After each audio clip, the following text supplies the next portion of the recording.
I want to thank everyone for being here tonight. This is so awesome on a summer eve and the heat and all that, that you would come out for this incredibly important issue about, not just about the present, but about the future of our city. And there's a lot we can all say about that, but we want to hear from the panelists. So I'm going to give a brief introduction as to why we're here, and you probably already know that, but I'll just sort of reiterate it or emphasize a couple of things.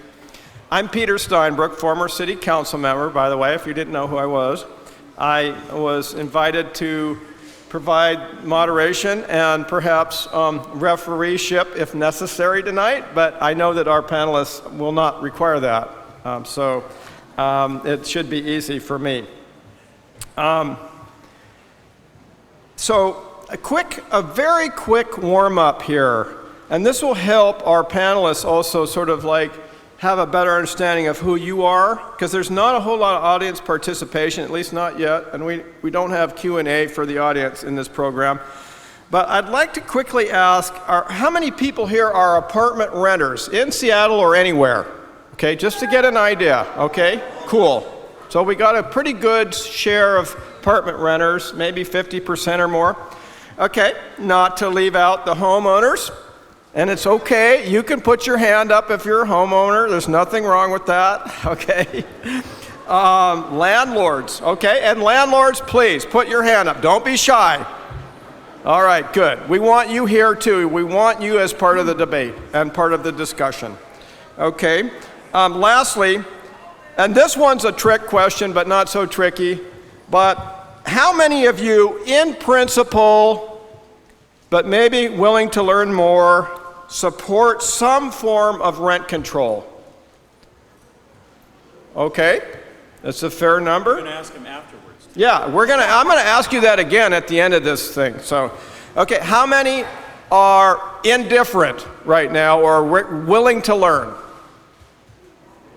Okay, that's a good number. Okay, and then lastly, it's okay if you oppose rent control for whatever reasons, whatever your understanding, just say so. Just put your arm, that's fine. Nobody's going to beat you over the head, okay? Great. All right. Well, thank you all. Thank you. Well, whether or not you're for or against broad rent control, also these days called rent stabilization, and there are many forms. There's older generation rent control, there's newer, and then there's other things that maybe look or feel like rent control, but maybe are geared towards stabilization. This debate takes place against a backdrop of continuing housing crisis in our city. When I first joined the council in 1997, this was a major topic. It was a major topic in the 70s. And when I look at some of the charts and graphs, which you can't see, but looking at the pattern of rising rents in our city going back decades, it's a pretty steady and increasing uphill curve, and it far exceeds incomes. So that's a basic kind of fact here in Seattle and in the region. This is not just a Seattle issue. So the Times recently reported that the average rents in Seattle rose last year by 8.3%. That's faster on average than any other major city, according to the Times, in the United States. And since 1998, a recent KUOW report, shout out to KUOW, rents have rose on average 38% since 98. And the cost of renting a one-bedroom apartment, Capitol Hill blog, source here, has nearly doubled from $600 to $1,200, and I think that was since the year 2001. In Seattle, the average apartment now that's all rentals, runs around close to $1,600 per month. I guess the question is, why should we care? Each of you can answer that for yourselves. I will just say, from my perspective, we care because Seattle is a caring city. We would like to be known as a caring city. But more than that, I think we strive to be a just city. And we strive hard to be a just city. And we struggle greatly in recent times in that regard. Our city's social demographics are dramatically shifting. Seattle, in my youth, was a city of mostly middle class, mostly blue collar, mostly working people, families, yes, big families with children. And there's all kinds of families nowadays. We don't need to define it narrowly. And so increasingly, the city, I think most would agree, is becoming increasingly divided, and it's becoming divided between the haves and the have-nots, the rich and the poor, and the well-housed and well-heeled, and the not-so-well-housed and not-so-well-heeled. And that's why we're here, I think. Few deny that affordable housing crisis is real in Seattle, and we need to do something about it. In 2015, Operation Night Watch's one-night count of Seattle King County's homeless population, and any of you been out on those one-night counts, it's quite a revelation, let me just say, found that more than 10,000 unsheltered and people without homes in the Seattle area. And that number seems to be getting worse all the time, while the city in other regards becomes richer and richer for some. So prosperity isn't equally being shared, and it has its manifestations that aren't so warm and fuzzy. But as for the fix, there is a broad disagreement over the affordable housing crisis. Councilmember Sawant, we'll get to you in a minute. Last week, the mayor's 28-member Housing Affordability and Livability Advisory Committee submitted 65 recommendations, which included changes to the city's zoning laws and requirements that developers build affordable housing or pay fees. The City Council, I think just today, started to take up those recommendations and will be continuing in the months ahead, and we thank them for that. And it is currently, the Council is weighing proposals as well to expand legal protections for tenants, build more publicly funded housing with public resources, and for developers to pay linkage fees to address Seattle's housing crisis. Those are all on the table through resolutions and agreement of the majority of the council, as I understand it. But no proposed solution to the affordable housing crisis arouses more interest, sparks more controversy, as witnessed tonight, than a call for rent control. Now we know it was preempted, it's preempted by the state, and it was preempted, some of you may know, in the 70s, I believe. I don't know if it's a constitutional amendment, but it was preempted as a result of Seattle's efforts to push rent control back in the 70s. And the state responded with a preemption bill, which passed. Maybe my history's fuzzy, but that's what I recall. Does rent control work? Can it help to solve Seattle's housing affordability crisis? Those are the key questions. We want things that work. We're practical. We're well-educated people. We're value-based. Let's be practical and find solutions that work for everybody, not just for some. Friends, that is why we are here tonight, to hear a robust and, as far as I can enforce, a civil debate and expect from both the panelists as well as from you. So now, I'm going to introduce our debaters. On the pro side of rent control, that's this side, Councilmember.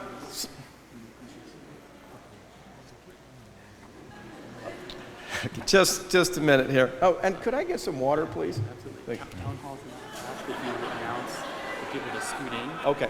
So we have more room, or else we're gonna have to close the doors and shut people. So pull in. Ask people to scoot in and scoot and get next to So each other. fill up more seats. Test. Okay. Is it on? Town Hall would like to ask that those seats that are available closer to the stage here, that you fill them, move in if you can, and allow more people, latecomers, to take the seats in the back. At some point, they're going to close the doors and call it a filled auditorium. So if you can squeeze in, move forward, that would be great. And while you're doing that, I will introduce our distinguished panelists, starting with, as I mentioned, on the pro-rent control side, Seattle City Council member Kshama Sawant.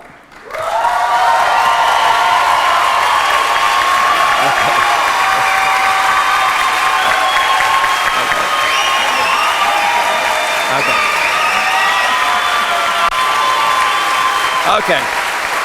Thank you.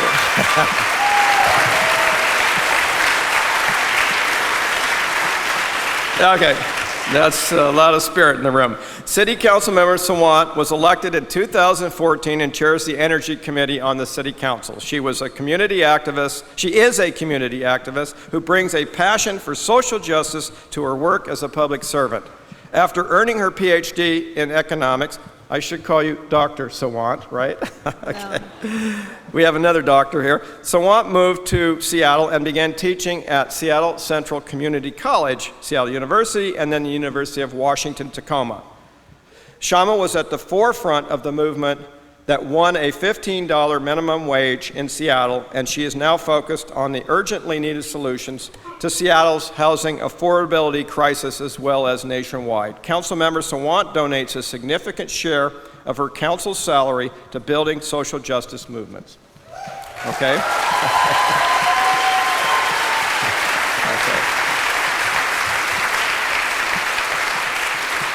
Now, let's hear the same applause for all of our panelists, okay? Seattle City Council Member Nick Licata.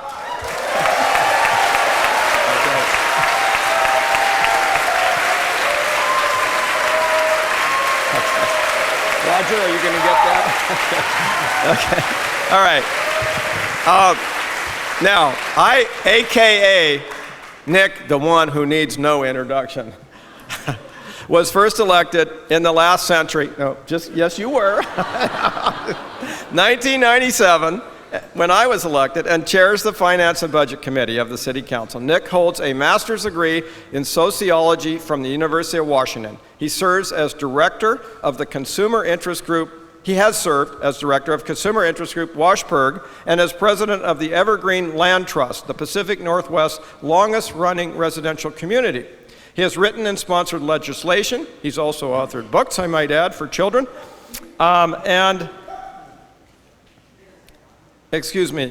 Legislation establishing a lobbyist registration program, paid sick leave, and safe leave ordinance, citywide rental inspection, and a capital improvement fund for cultural organizations. Licata in 2012 was named by The Nation magazine as the Progressive Municipal Official of the Year nationally.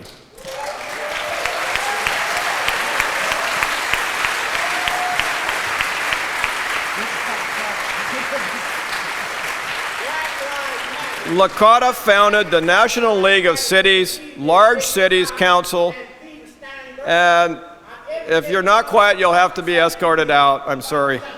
Okay, that's first warning. Okay. Nick Licata founded the National League of Cities, Large Cities Council, and co-founded the Local Progress, the National Municipal Policy Network, for which he currently serves as board chair, and I'm sure there's going to be a whole nother future to Councilmember Licata's career nationally. On the anti-rent control side, we have to my far left, Representative Matt Manweller. Dr. Manweller, there we go. Yeah. Good.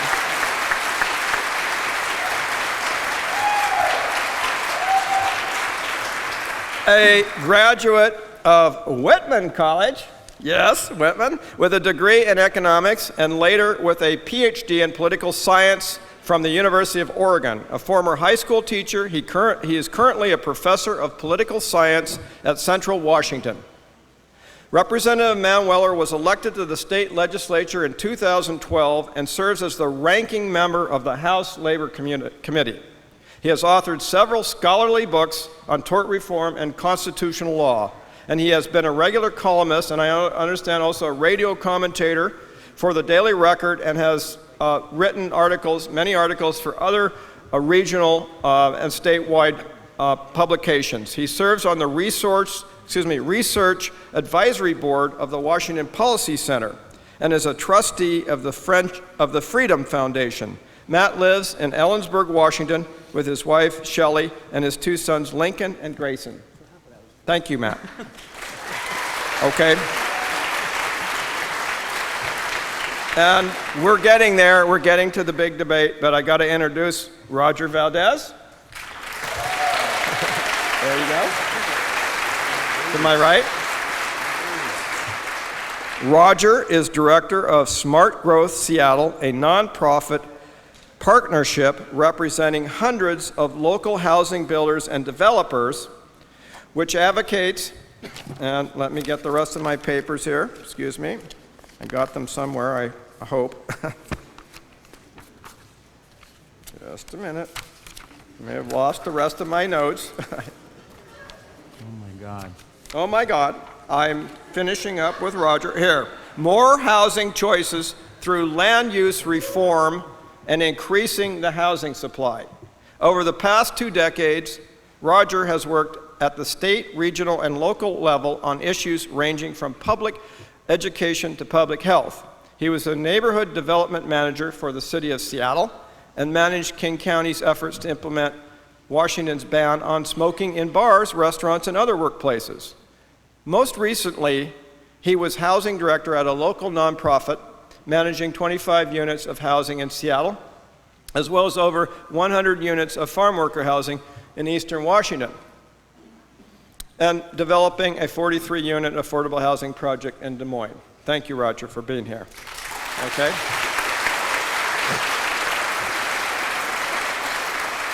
And now, as we move closer to the great debate, a little bit about the ground rules and the process here for the debate. Before we begin, I'd like to just share with you, and most of you have a copy, I believe, of the program here and the questions. Each panelist will have 3 minutes to make an opening introductory statement, and each side will have a total of 6 minutes. I will then move to 4 questions, which will make up the main event for tonight, the debate. Now, this is maybe a little unusual. They got the questions in advance, so they've had an opportunity to study the questions and provide their very best informed answers to the questions. So we really have high expectations there. Okay? So no trick questions here tonight, and unfortunately there will be no opportunity tonight for audience questions at the end, but you can certainly stick around and mingle with each other, and perhaps some of the panelists will stick around as well. So when the initial responses have been concluded, the panelists will have 1 minute each to offer a rebuttal. Now, one little bit of warning here for you all in the audience: if you want to interrupt a panelist during their delivery, that will go time to the opposition. So I would ask that you refrain from applause, cat calls, cheers, or whatever, rotten tomatoes, just applause, and hold that until later, okay? Hold all that stuff until later, because it will disrupt the continuity of the debate, and by doing so, you will give time to their opponent, if that's not your intention. Okay? So after the questions, each panelist will be given a 3-minute closing statement. And I would say, because the feelings in this room are pretty charged for whatever side you're on here, and our panelists are passionate, we know, about these issues, which is why they're here and devoting time and attention to this thoughtfully. I'm going to be strict and insistent on maintaining an orderly process, if that's possible, and a timely one that follows our established rules that they have all agreed to and understand. So we're very lucky to have Seattle Deputy City Clerk Amelia Sanchez here also to keep time. And thank you, Amelia. Where is she? There she is, Amelia. And I've got a big time clock right here. I think the panelists can also see it. And that's good, so we'll be following that pretty strictly. And so with that, I think we're ready to move on, if I can find the questions here somewhere. We do need. Okay, I know they're here, so here they are. Okay, here we go.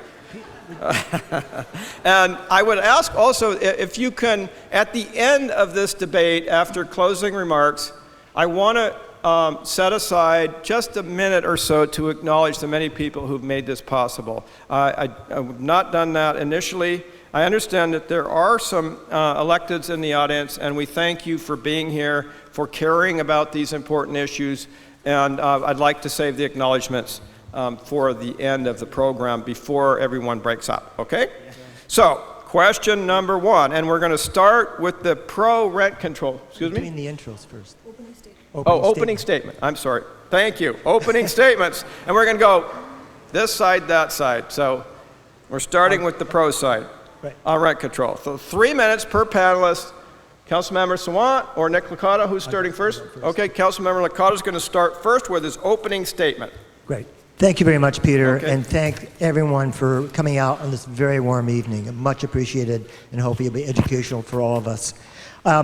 Basically, what's this debate about? Those opposed to rent control say it's about allowing the marketplace to work. It will provide affordable housing. There's no need to interfere with it. Well, let's think about that premise for a moment. Is it working? I don't think so. We have a housing crisis, a crisis in which tenants are losing their homes. We have a situation here that by any rational measurement would be described as a failure to perform. The housing market is broken and it needs to be fixed. It needs to be fixed because 45% of all tenants are paying rent that consumes close to a third of every dollar they bring home. That leaves money to pay for food, medicine, medical and dental care, education, transportation, and taxes. Because in this state, middle and lower wage working families pay a higher percentage of their take-home pay than the top 10%.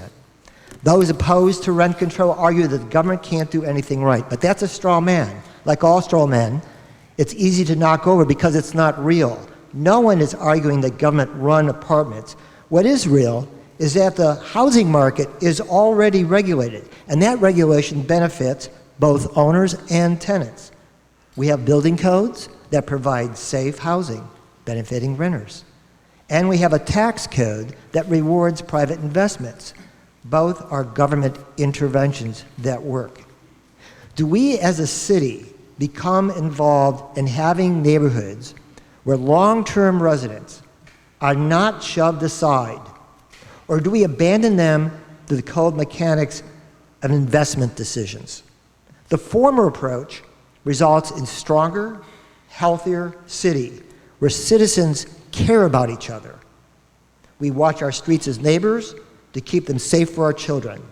The latter approach feeds an illusion of progress, when in fact it is merely the construction of buildings, not the preservation of maintaining vibrant and healthy communities. That is the soul of our city.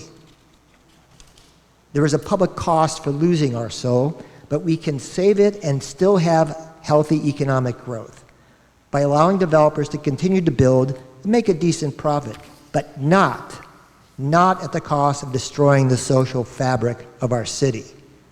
This is what the debate is all about. Thank you, Nick.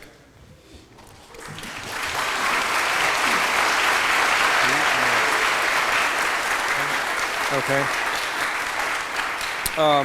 And next, we'll have a statement from the... I thought we were going to do them. I think we're going back and forth. We're going to flip back and forth. So, Matt or Roger? Okay. And when you open your mouth, the clock starts.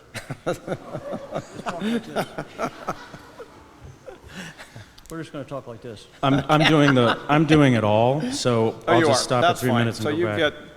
You get 6 minutes then. Correct. Okay. We're here today because we care about the future of Seattle, a place that we love. And when it comes to housing, we have some big concerns.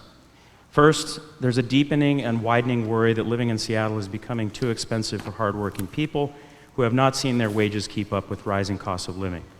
Second, there's a sense that our city is growing too fast. Change is disrupting our lives. Sometimes this disruption is an inconvenience, like extra time in traffic or the noise and dust of new construction. But for the most vulnerable among us, change associated with growth isn't just an inconvenience, but what might tip a struggling family into poverty.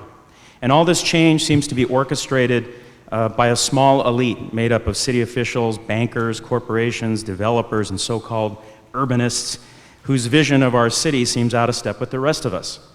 So much building going on, but little attention to the impact of growth on the lives of hardworking people in the city who are just getting by. Karl Marx sums up these feelings well, almost as well as Councilmember Sawant does, in the opening of the Communist Manifesto. All that is solid melts into air, all that is holy is profaned, and man is at last compelled to face with sober senses his real conditions in life and his relations with his kind. This system, Marx said, has left remaining no other nexus between man and man than naked self-interest, than callous cash payment. I got an A in Marxism in college, by the way. And Roger's a philosopher as well. Right. But here's the truth. Rent control won't solve these issues, not today, not tomorrow. First of all, rent control simply doesn't deliver what it promises, lower overall housing prices. An overwhelming majority of economists agree, 93%. Rent control causes more problems than it solves. There's an overwhelming scientific consensus, just like with climate change. The rent control doesn't work. Rents go up when more people come here and demand more housing. It feels good to cap prices for housing by fiat, but rent control does nothing to produce more new housing. It creates a good situation for people who end up in the rent-controlled units, but nothing for new families who are coming here to share in our prosperity. If we were running low on bread, we'd call for a program to bake more, not impose price limits on the few loaves we have. Second, rent control isn't even legal, and while I respect and admire Councilmember Sawant's point that other important initiatives were long struggles against similar odds, let's face it, we need solutions now, today. There are people homeless in our city that will sleep in their car or in a doorway tonight. Passing resolutions asking a hostile legislature to consider an intervention that doesn't work anyway is a waste of our precious time. Creating false hope is worse than doing nothing. Third, there are many things we can do today, right now. At the Roosevelt and Beacon Hill reservoirs, we could build almost 10% of the housing called for by the HALA Committee. Using city and publicly owned land for housing is possible and doesn't require the legislature to do anything. And Councilmember Sawant and I agree that this is what we should do. Will you contact the council and mayor tonight when you go home or from your phones right now? Tell them to work with Councilmember Sawant to use bonding capacity to build housing on public land. Finally, I represent hardworking people who build and manage housing, not corporations. Most builders and landlords and contractors are small, family-owned businesses. 80% of the Rental Housing Association members operate 10 units or less. They struggle to make ends meet, and they suffer when the economy turns and demand for housing falls off. I think of the builder who almost lost an eye working out on a construction site. Fortunately, he recovered. He pays for his own health care. Builders are honest people making housing with their own sweat and risking their own money often. We're all in this together. Punishing landlords and builders won't help the family of 6 I remember from my days in a nonprofit housing organization who were living in one bedroom outside the city of Seattle, paying $850 a month. We got them in a 3-unit apartment, paying about the same in the city of Seattle. That's something we can do. That's a solution that works. It feels good to rail against corporations and pass fist-shaking resolutions or really bad legislation that only favors single-family homeowners, like the stuff that Councilmember Licata supports.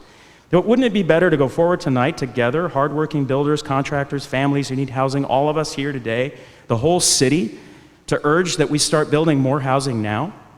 As George Novak wrote about alienation, these economic circumstances generate unbridled individualism, egotism, and self-seeking through the bourgeois society. The members of this society, whatever their status, have to live in an atmosphere of mutual hostility rather than solidarity. We can change that.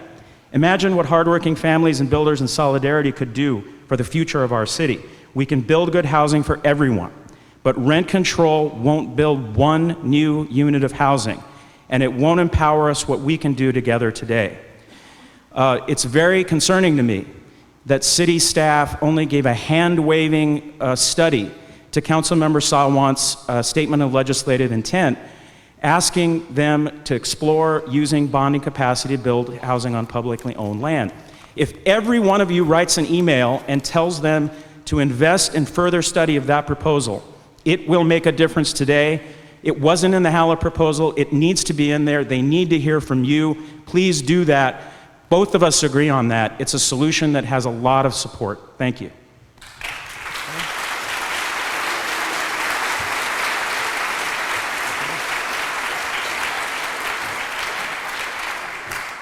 Councilmember Sawant, 3 minutes.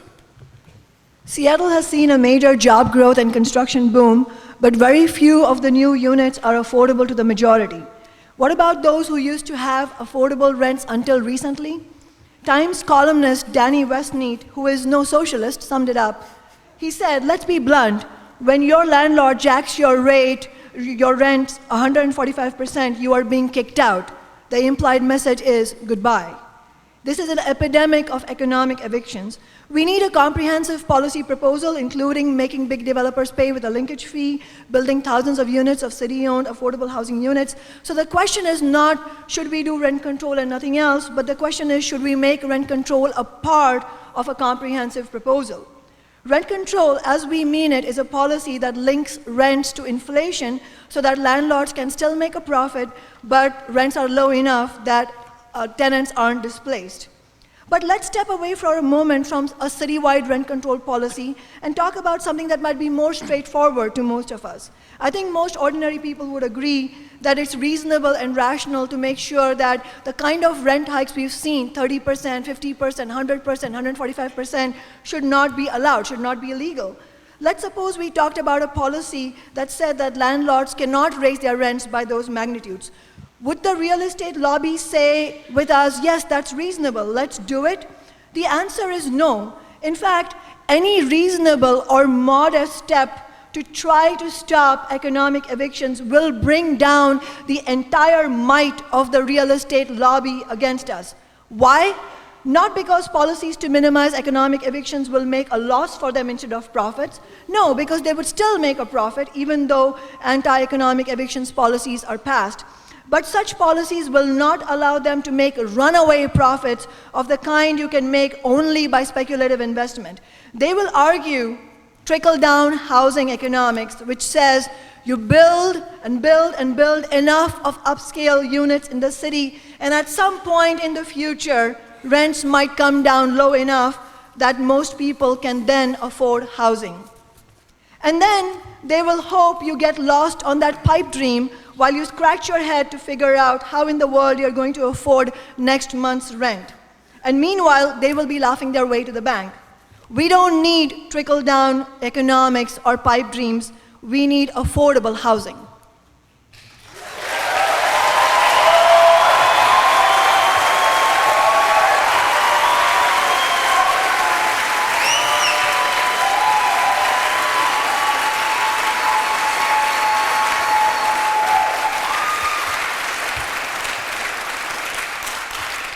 Well, you all stuck to your time very judiciously, Councilmember Sawant. You left 20 seconds on the table. Okay. We'll move on to the very. It has to happen sometime. Okay. Do you want to credit yourself for that? Okay. So our very first question, number one, and we have 12 minutes set aside for this. We have 2 minutes per panelist. We'll start with the anti-rent control side first with 2 minutes. Oh, I think we started first with the pro-rent statement. Okay, maybe that got switched around. Okay, so we'll start with the pro-rent control first. Is that correct? Who's our sergeant at arms? Okay, well, I will make a moderator decision then. Okay, what do you think are the main causes of the affordable housing crisis in Seattle? You're right. Okay. Have you sorted out who's going to start first? Who's going to go first? Representative Manweller. Well, thank you. I don't know if, oh, my mic is on. All right, well, thank you. Okay. All right, well, 2 minutes as to what caused the affordable housing crisis in Seattle. There's a variety. You know, I think that what's important is that we look at history, data, case studies, and stay away from ideology. You know, we want to look at real numbers and real lives and real examples, not hypotheticals or theory. What we know is that it's important to ask what causes a problem before we try to solve it. A lot of times we jump into feel-good solutions just because it feels good, but you have to understand what causes a disease before you try to go out and figure out how to solve it. So what causes the housing crisis in Seattle? There's some things that are under your control and some things that aren't. But what you'd have to look at is the fact that we have created our own problem here in Seattle. And so it's kind of interesting to watch our councilmen try to solve a problem that they created. But we drive the cost of housing in Seattle more than any other place in the country. We have killed micro-housing. You know, people came forward and said, we'll produce affordable housing for you. And the city council said, no, we're going to drive that out by creating new rules. We're going to drive costs. We're going to make it so expensive that no one would want to build more housing through land use regulations, zoning regulations, parking regulations. Seattle's one of the most regulated housing environments in the world, and as a result, it costs so much money to build housing here, either people don't do it, or if they do, they have to charge a lot to recoup those costs. And if you look at the recent HALA study, they actually concede that point. And what they say is price controls are not the solution. We need to upzone, we need to get rid of the parking regulations, we need to allow people to build grandmother apartments in the back. So the Seattle's own report says Seattle's the problem and we got to fix it. Thank you, Representative.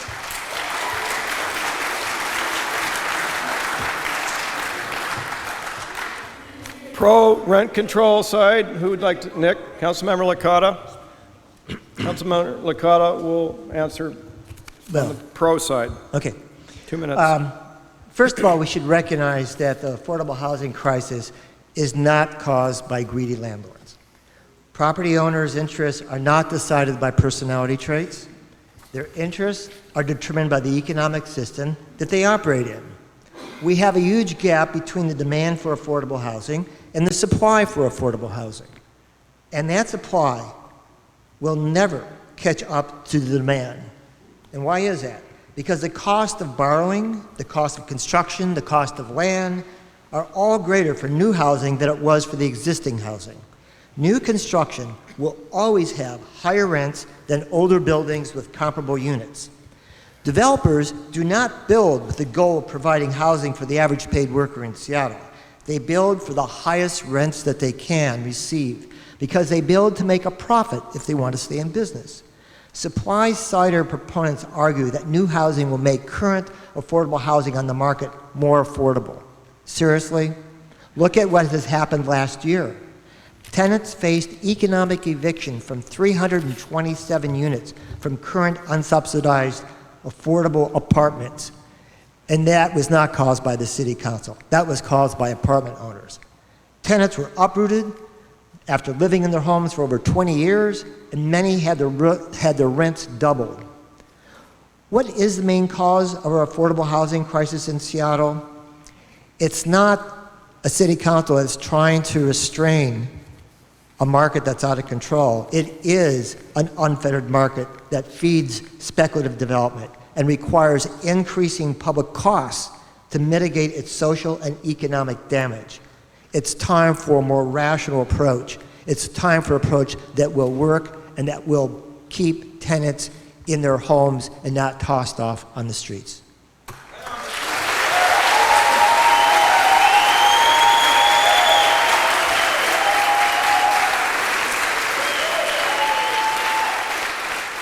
Okay, thank you, Councilmember Licata.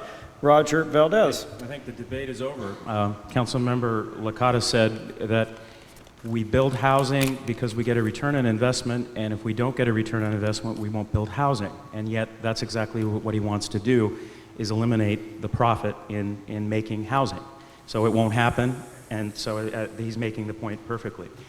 Seattle's a beautiful, prosperous place to live. People want to live here. And we've not been keeping up with the demand for housing. In fact, the City Council, especially Councilmember Licata and Sawant, have supported policies that have reduced our capacity to produce housing. They voted for rules and regulations that have made it harder and more expensive to build housing in single-family neighborhoods, our low-rise zones, and downtown. Why, I wonder, do council members who claim to be so progressive support policies that favor wealthier people who live in single-family neighborhoods? I just don't understand that. And at the same time, outlawing microhousing and taking potential units off the market in the low-rise zones. In fact, Councilmember Licata supports measures to modify the multifamily tax exemption program that produces thousands of units, so it can't be used by small efficiency dwelling unit developers and builders. Why is he doing that?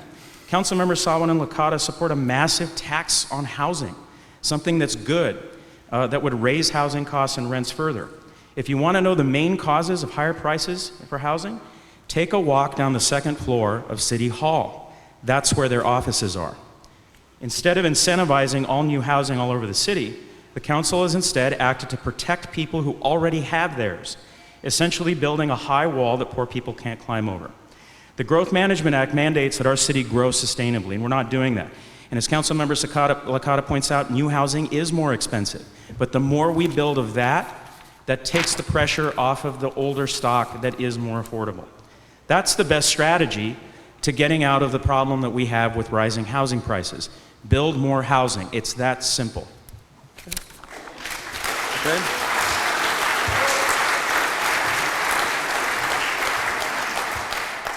Thank you, Roger. We're on to question 2. Sorry. Rebuttals. Okay, so you didn't get your... Okay, sorry, okay. Okay. So, where are we? I'm sorry, who's next? We're still on the first question. Each gets to respond to it. You each what? We're still on the first question. Each of the people get to respond. Yeah, that's what the rebuttals. No, it's not the rebuttal. Not rebuttals. Oh, I'm sorry, you haven't had your chance to respond. Okay, so you're next. Rebuttals after that. Yeah, okay, so I missed you. Okay, sorry. Little confusion here. You've got multiple directions on the procedure here. So Councilmember Sawant will deliver her statement. Seattle is booming with job growth and a major influx of working people. Yes, we need increased supply. Yes, we need zoning changes to build more housing. But why is there such a severe shortage of affordable housing? And why are we losing our pre-existing stock of affordable housing, which is resulting in massive waves of displacement at a ferocious rate? Supply and demand explains why Seattle rents are going up, but supply and demand alone cannot explain why we have a wild west of skyrocketing rents. Skyrocketing rents are not an act of God. They are a form of deliberate and conscious price gouging by big real estate owners who control the market. And why are these landlords engaging in price gouging renters? The answer is pretty simple, because they can. Landlords and real estate corporations, on the whole, have disproportionately greater social and political power compared to individual renters. Wherever and whenever the real estate sector can spike up the rent, they will do as much as they can get away with. There is not a single county in the United States that does not have an affordable housing crisis, as was recently reported. And obviously, gouging happens in booming cities like Seattle, not in rural areas like Ellensburg. This opportunity to jack up rents also means that tenants living in existing buildings with affordable units experience massive rent increases, which implies economic eviction. After the tenants are driven out, the previously affordable units are renovated, sometimes even minimally, and then rented for 2 or 3 times the original rents. But gouging is not inevitable. It happens in the absence of any real protections for tenants in the form of regulation on rents. So clearly, we need rent regulations and an expansion of tenant rights. Okay.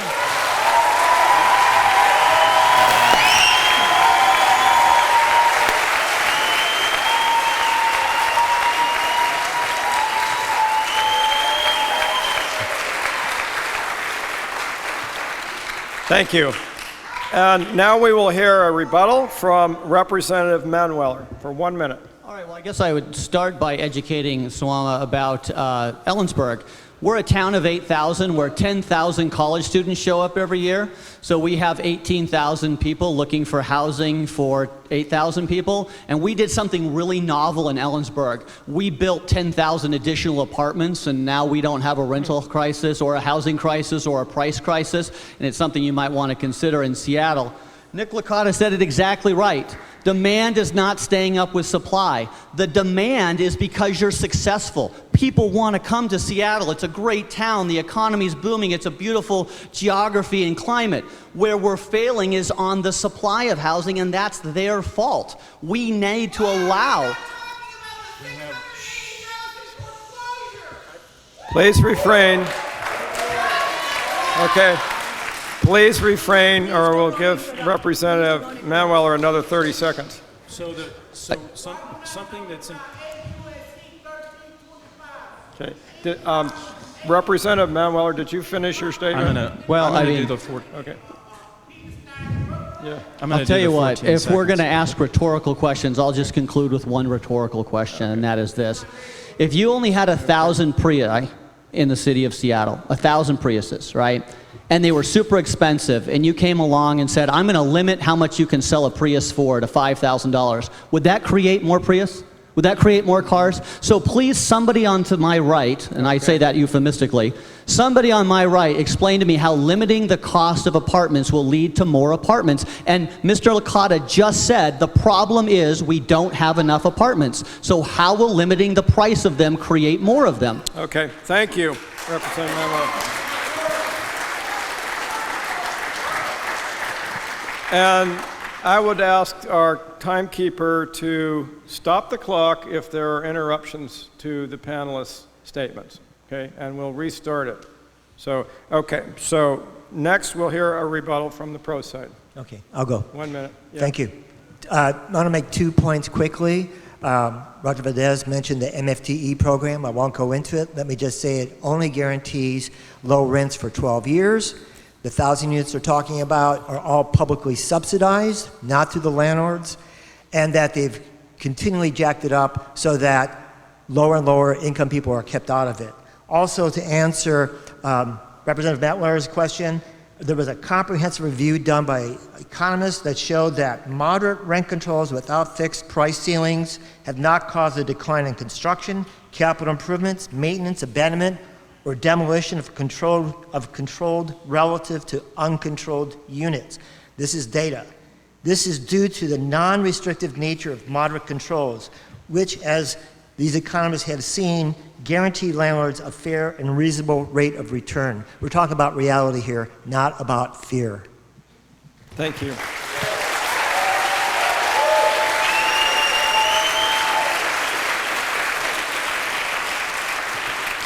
Councilmember Licata, do you have a source for that citation? Did you mention the source for that? Yes. Yeah, I'm sorry. I didn't hear it. No, I mean, I did mention, but I could if you're interested. Okay, if you have a source, I think it would be good to mention. Yeah, it's Professor Applebaum from the University of California, based out of Santa Barbara, and the report I have a copy of. Okay, if you want to thanks. see it. Okay, I think it's Roger's turn to rebut. 1 minute. Do you remember the question, Roger? Well, I think we're on question 2, right? Yeah. No, we're still on question 1. We have a ways to go. I hope you can hold out. Okay. Sir, if you're going to interrupt the debate, we'll have to ask that you be escorted out. Okay? I know, maybe because it's a rent control debate. Okay, that's the second warning, so next time we're going to get escorted out. Okay? Okay, Roger. Okay. Yeah. So one thing I want to point out is that we have built over a 20-year period 40,000 new housing units. Only 5,000 housing units have been demolished to make room for those 40,000 units. And of those 5,000 units that were demolished based on DPD data, none of those were subsidized tax credit units or subsidized units through covenant. They could be single-family homes to make way for, in a low-rise zone, to make way for a micro-housing project or for apartments. So we're not, there's a myth out there that all the new construction that you're seeing is wiping out a bunch of affordable housing. For the vast majority of those 40,000 units were built on parking lots, vacant lots, or small, and maybe knocking down something that was past its prime anyway. So don't buy that argument that there's a lot of that going on. Thank you, Roger. All right. Thank you. Question 2. What? I'm sorry, you have a rebuttal. One more rebuttal. So trying to keep track here. So. Okay. Councilmember Sawant. So there was a reference made that the mayor's housing affordability and livability advisory task force did not recommend rent control, and so that's why we should not be discussing this. Let's remember that committee is half full of developer lobbyists, and yet the committee internally voted 13 to 11 in favor of exploring rent regulations, but it did not make the final cut of recommendations because they want consensus. But I submit to you, how can you have consensus when you have two groups whose interests are completely opposite to each other? Landlords who want to maximize profits at every cost, and tenants and tenant advocates who want to make housing affordable. And if you have that situation, you're not going to have rent control. The fact that we have 700 to 800 people here eagerly wanting to hear about rent control, facing skyrocketing rents, tells me that this is a valid debate to have. And by the way, only in 2008, the voters in California, with a whopping majority of 61%, voted to keep rent control in the state of California. Thank you.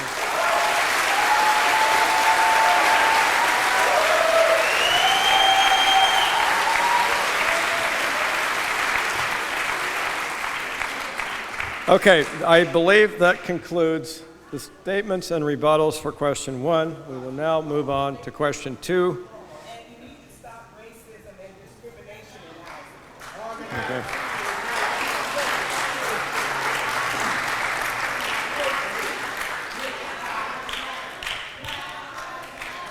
Okay.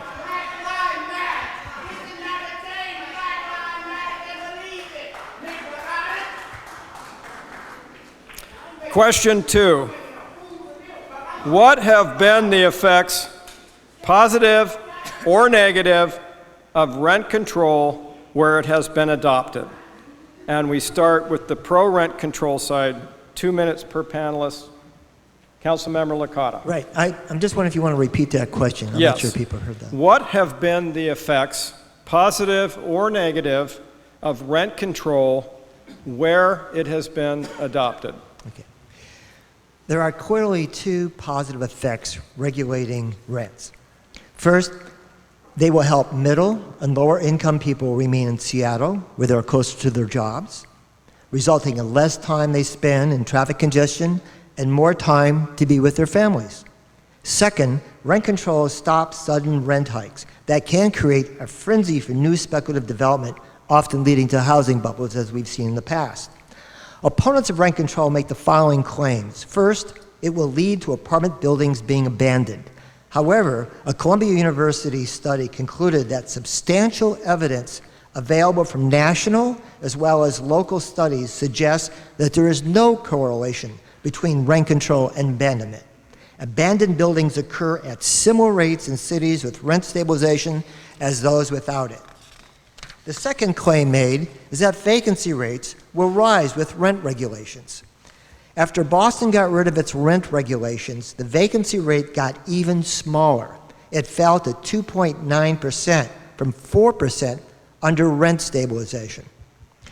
New York, a city with 1 million rent-subsidized units, consistently has vacancy rates lower than the rest of the country.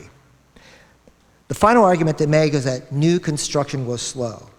A New Jersey study done after multifamily housing construction dropped 77% in the nation during a downturn found that the reduction in New Jersey cities with rent regulations had only a 52% drop. We have too often faced charges about why we can't even discuss rent control, let alone even try to attempt to put it in place or regulate rents. It's time to start looking at how it actually works in other cities. And many, many times it does work, and we need to get the word out. So.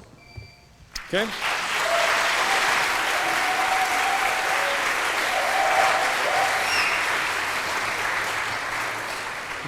Representative Manweller. Thank you. I'm going to tell you what will happen, what's happened with rent control based on what has already happened. One, you will get a reduction of the housing stock. In San Francisco, which currently adopted rent control, for every 10 low-income housing units that the city is building, they are losing 8 rent-controlled apartments. They're literally just turning them into condos, commercial buildings, or sales. They're for every step forward they take, they're losing one. Okay? The St. John study of 1993 showed that when they instituted rent control in Berkeley, they lost 14% of their housing stock. When they did it in Santa Monica, they lost 8% of their housing stock. When they did it in New York, they lost housing stock. So every city that's ever done this has lost housing, and particularly low-income housing. 2, it does create dilapidated housing. A little bit of a straw man argument by using abandoned housing. In New York, between 1960 and 1967, when rent control was adopted, the percent of housing growth was 2%, but the amount of dilapidated housing grew by 44%, and the amount of deteriorating housing grew by 37%. No one can afford to replace the carpets, repaint, add new utilities when rents are capped. So what you get is boarded up, broken window, lead paint, unsafe housing. We know it's happened because we've documented it. 3, you lose your tax base. I'd be very remiss if I didn't point out the Heffley study of 1998, the Navarro study of 1985, and the Glazer study of 2002 all showed that the cities that adopted rent control, their tax base fell, their schools suffered, their parks suffered, their hospitals suffered, all their social services suffered. When you're not building housing, you're not paying housing taxes, and when you're not paying housing taxes, your teachers and your schools suffer. Don't do it.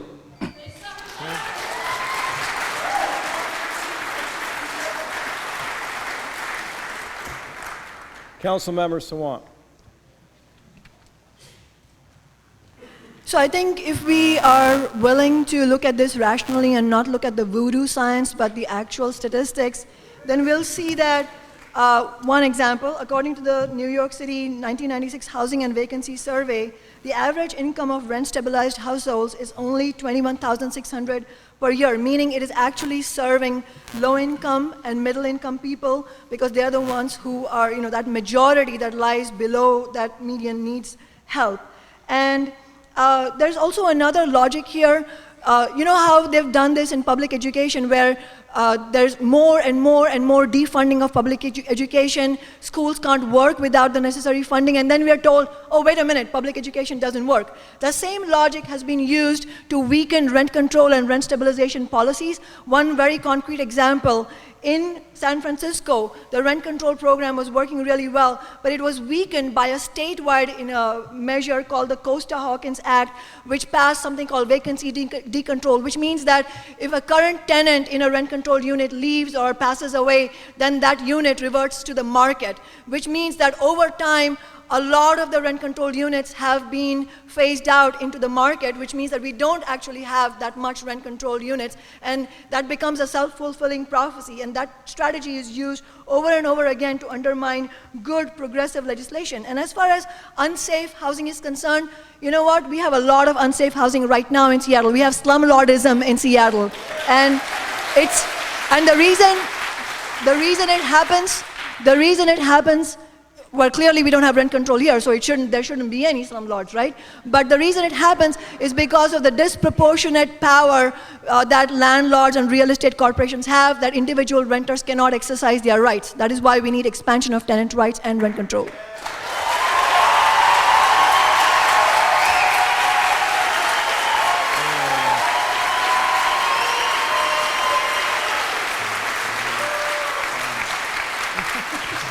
And we'll now hear from Mr. Valdez on the anti-rent control side. And again, the question for all of you and for the televised program is, what have been the effects, positive or negative, of rent control where it has been adopted elsewhere? So I quote Karl Marx, and Councilmember Sawant mentions God and voodoo, so something's happening that's important. I got an email out of the blue from a guy in Stockholm, from Australia, who's living in Stockholm. And he sent me a bunch of stuff, but one of the things he sent me was a map. And this is, you're not going to be able to see it, but it's online. It's posted on our smartgrowthseattle.org website. This map shows the waiting time in Stockholm for rent-controlled units. So what happens is you disincentivize new construction. You create problems with the ability to operate buildings, as Councilmember Licata points out. you're creating a downward pressure on what can be taken away in rents. Meanwhile, Mike Scott from Dupree Scott has a graph that shows that operating costs, including taxes, are increasing faster than rent increases. As much as people say rent is skyrocketing, the cost to operate the buildings is going up faster over time. So what's happening is you're going to have Councilmember Sawant and Licata trying to do something they can't do anyway, wasting all of our time arguing about something that's illegal. And then even if they did it, what they'd be doing is pushing downward pressure on revenue at a time when costs are going up, and they want to tax new housing, they want to tax everything else, and then they want to take away the ability to pay those taxes by lowering the ability to have the rents keep up with it. It is essentially a strategy that will cause housing in Seattle. You think it's skyrocketing now? You think it's bad now? Let Councilmember Sawant and Licata have a crack at running the housing market. And you talk about voodoo, you will need, stop the clock. You can cheer all you want, but the legislature is not going to let this happen. And even if they did, it won't work, and it's not going to make anything better except for people that own single-family homes. Okay, thank you. I have to commend our panelists at this stage for sticking with the time. And let's continue with the rebuttals now. We have 1 minute each for 4 minutes of rebuttal, starting with Councilmember Licata. I'd like to begin by thanking Roger for agreeing that we should have a crack at rent control in Seattle. Thank you. You know, the argument that costs are going up and that's what's driving the rent increases is not realistic. Look at what the Seattle Times business reporter Sanjay Bhatt just recently wrote when he noticed that rents were increasing 4 times the rate of inflation. Operating costs are not increasing 4 times the rate of inflation. Operating costs are basically, only place they're going up is where you may have new construction and you have a lot of fancy clubs there, swimming pools, whatever. The argument that you're losing housing is, as Councilmember Sawant mentioned, is because the laws were changed, that a lot of the controlled units were forced to basically turn over. If you have a moderate rent control in place, you will save units and you will keep overall costs low. Okay, thank you.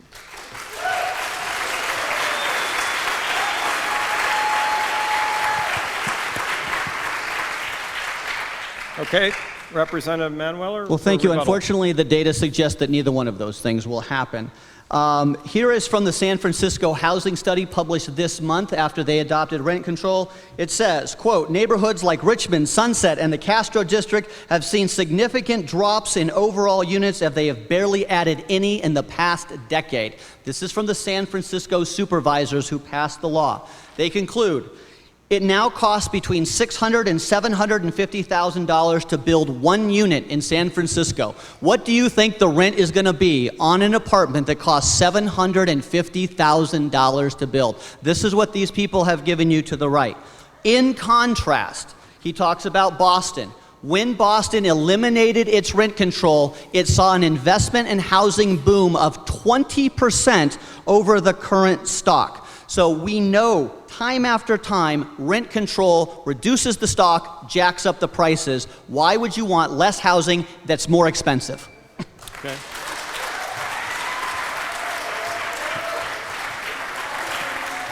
Councilmember Sawant, 1 minute rebuttal.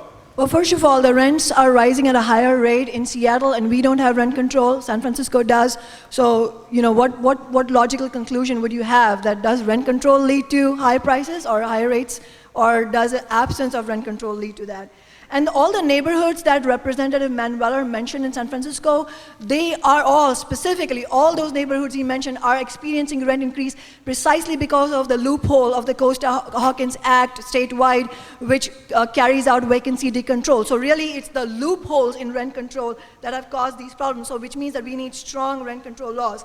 And as far as the question of new construction is concerned, in New York, we saw the biggest housing booms happen during periods when they had the most stringent rent control measures. Growth has nothing to do with rent control. Growth has everything to do with capitalism, whether capitalism is going through a boom period or a bust period. These are macroeconomic factors. Localized factors like minimum wage, rent control have no impact on it. Okay.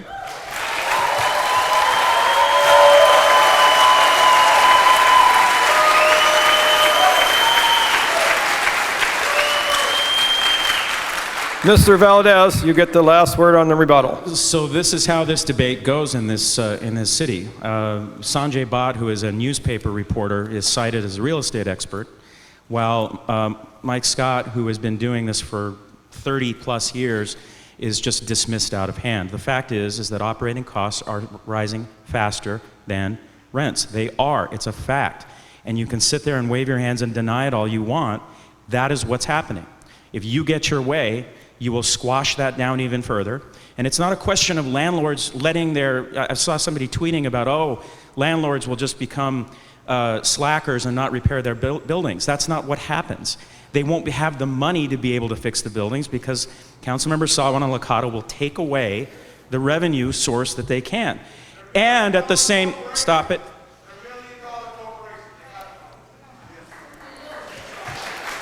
Did you listen to what I said? Did you listen to what I said earlier? Obviously not. So, Okay. let me finish, because he disrupted me. Yeah, I know. My point is that this is a self-fulfilling prophecy that is dictated by the council, where they do things to lower housing supply, prices go up, and then they say prices are skyrocketing, we need rent control. That's bad policy, bad politics, and bad for all of us in this city. Okay, thank you, Roger. Okay.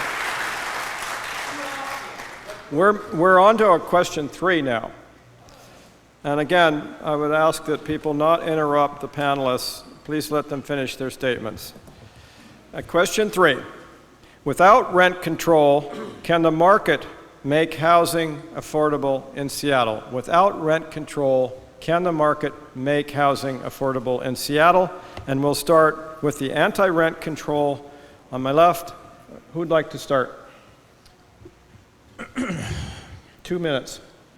Well, it already does. As I pointed out, there are currently 4,369 affordable units in existence today that leverage the multifamily tax exemption program that grants a property tax exemption to housing projects that set aside at least 20% of their units for affordable housing between 60 and 80. That's a higher inclusion than any other proposed inclusion program that's ever been proposed in the city. Right now, it's working. There are people living in those units right now. The total annual cost of that program in deferred property tax is $3.6 million. Costs the city about $900 a unit on average to lock up those and restrict the rents in those units. And the cost overall is about $1,204,000, which is about $10 per median priced house, single family house in Seattle. That means a single family owner is paying $10 a year so that somebody gets a rent-restricted rent in multifamily tax-exempt buildings. The program does need work. We need to find a way so it can support landlords who are struggling to make repairs that otherwise they'd have to increase their rents to do. We need to find ways to expand the program. But why is Councilmember Licata was trying to scuttle the program by lowering the percentage of and raising barriers of entry so builders can't take advantage of it? This just doesn't make any sense. We also produced microhousing, which was incredibly affordable and incredibly efficient. And why anybody would hiss, I live in one of these. Many people live in them. It's just bizarre that Councilmember Sawant and Licata would campaign to destroy a product that affordably houses thousands of people in the city. It makes no sense. So we have the opportunity to do these things. The market can be leveraged to create affordable housing, and it already does. Thank you.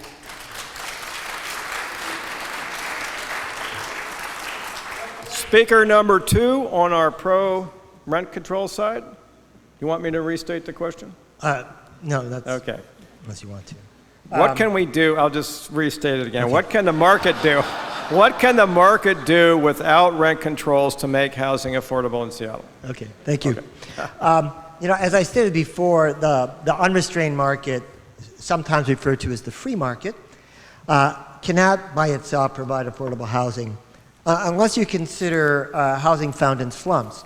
But if the slums of Rio de Janeiro, for instance, or Cape Town are models of the free market providing affordable housing, then I think they have a marketing problem.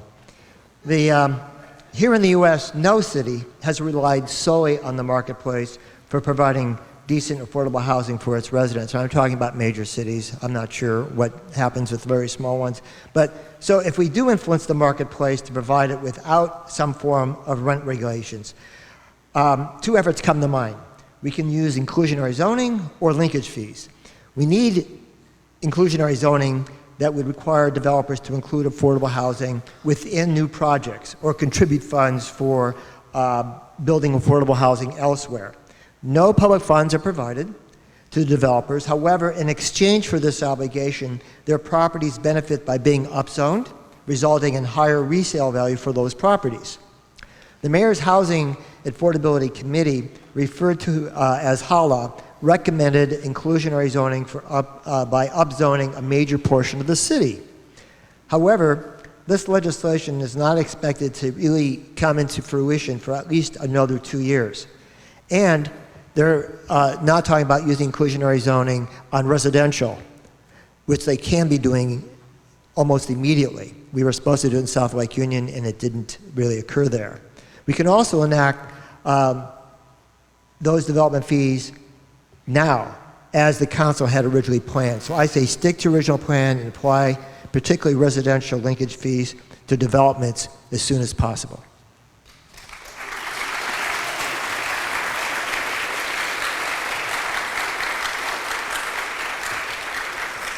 Okay, speaker number 3, Representative Manweller.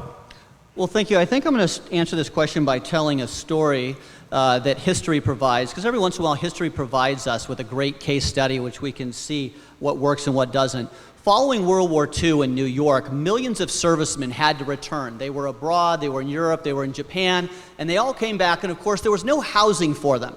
And two different approaches were taken. In the city of New York, they said, we're going to establish rent control. And what they got was the fall of housing, dilapidated housing, arson actually, because people actually burned their apartments for the insurance money. It was a disaster. But just across the city lines, they created something called Levittown. And a group of free marketeer, private guys said, we are going to build thousands and thousands of homes for these returning GIs. There was no land use regulations, there were no parking restrictions, there was no city council telling them what to do. And in a matter of 2 years, Levittown produced enough housing to house every returning soldier, and they did it by actually creating houses that was nicer than the apartments in New York, and they made it so that it was cheaper to buy a house than it was to rent an apartment. Think about that. Millions of servicemen returning. New York goes with the command and control structure and creates more homelessness and dilapidated housing. The free market says we will build thousands of homes for these returning soldiers, and they all got bigger homes, nicer homes, and they did it cheaper than renting an apartment. That's an amazing thing. We had that opportunity. So let's talk to the booers and hissers. Ooh, yeah. Okay, we talk about apartments. Boo, hiss. As if somehow because you don't want to live there, no one else should be allowed to live there. What absolute government arrogance. Because I don't like something, no one else should have it. If that was the rule, there would be no mayonnaise, because I hate it, okay? So just because you don't want to live there doesn't mean that thousands of other people do want to live there. We should get out of their way and let them.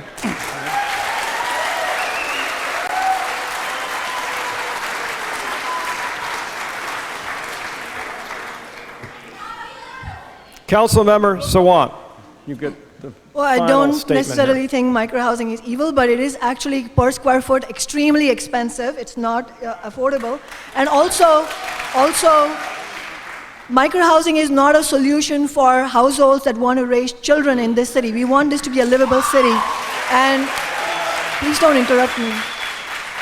And it is certainly not a solution to the problem of our people of color communities that are fast being displaced from our city. They're not able to live here.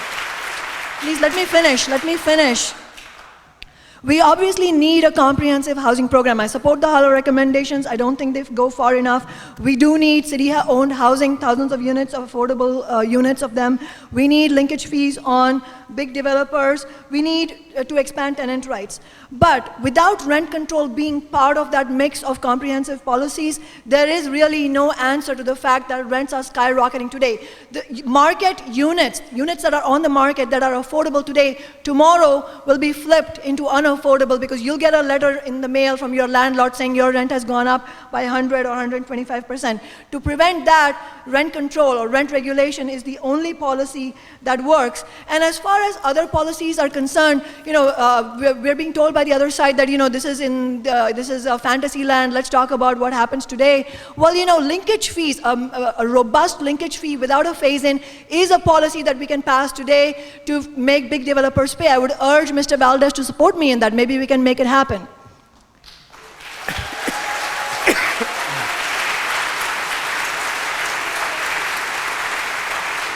And as far as this idea of trickle down, I mean, trickle down economics has been so thoroughly discredited. I mean, if you're on planet reality, then it has been thoroughly discredited because it's shown not to work. And even planners in New York have admitted increasing supply by itself does not help. Upzoning by itself does not help. All those policies have to be combined with rent regulation.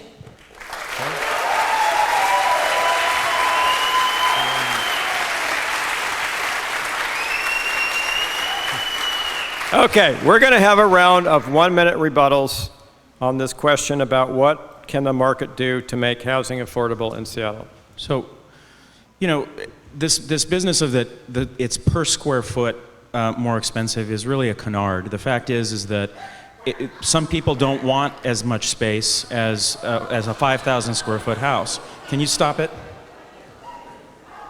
Please don't interrupt the speakers. Okay, Roger, you can continue. Not everybody wants to live in a 900 square foot apartment in Burien, Kent, or West Seattle. So many people make the choice to live in a smaller apartment, to buy less square footage, so that they can live affordably next to people that are paying far more for bigger apartments and rents in places like Capitol Hill and Ballard. It's a choice, and it's an affordable choice, and the market created it. Now, you talk about sort of studied, deliberate, willful, determined denial of economic reality when you have a council that does things to make it harder and more expensive to produce housing with one hand, and then with the other hand tries to impose rent control and tries to do things that because the rents are skyrocketing. Why are they doing that? Because of the policies you're making. Okay, thank you. Councilmember Licata, 1-minute rebuttal. Yes, we seem to have dragged in the MFTE a lot in this discussion because it's such a program that really doesn't meet the housing crisis. It has basically a lot of units that are produced for a very short period of time, and the subsidy they're receiving from the public, I don't believe is worth it because most of these units, in fact, are literally dollars above what you can buy in the neighborhood since the costs that they're rewarded on are based on new construction, not the existing structure. As far as New York City after the World War, that was rent control with a ceiling. There's no rent control now in the country that we know of, that's major at least, that has any kind of ceiling on the prices. They all basically are moderated to take into account a reasonable rate of return in exchange for not gouging renters. And finally, where's this no, I haven't heard the opposition talk about the need for linkage fees and how they could be used. If their concern was, in fact, to provide more housing and not have rent control, why don't they discuss about having linkage fees?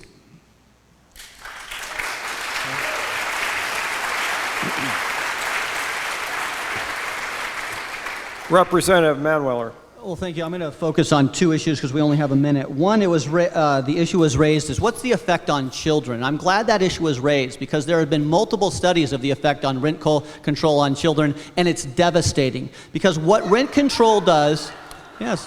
Can we keep it quiet, please, or we'll give him extra 10 seconds.